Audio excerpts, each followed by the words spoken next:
Je vous le disais en titre, contribuer à la création d'une œuvre d'art, c'est possible en ce moment à Mulhouse.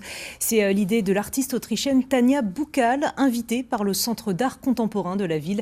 Il s'agit de broder une pièce en hommage au passé textile de la cité du Bollwerk. Chacun peut participer, c'est jusqu'au 6 octobre.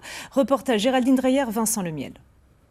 Ça se passe dans un coin du café Tilvist, un atelier très sérieux qui demande, il faut le dire, une certaine dose de concentration.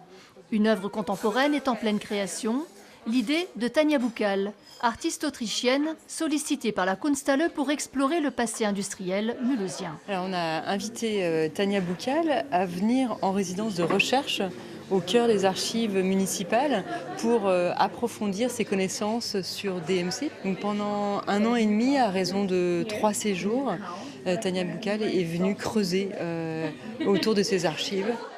Et voici le fruit de ses recherches, des photos agrandies d'anciennes machines où les pixels servent de canevas.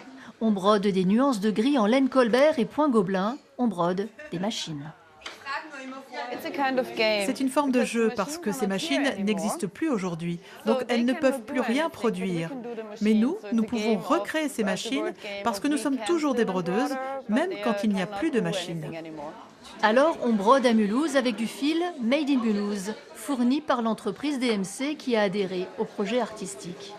C'était plutôt surprenant, mais c'est un beau projet de voir qu'il y a des artistes du monde entier qui s'intéressent aussi à DMC, puisque Tanja Buchal vient d'Autriche, donc c'est vrai que c'est pas quelqu'un forcément de local, mais voilà, de voir que des gens du monde entier s'intéressent à notre marque et au patrimoine, c'est plutôt beau à voir.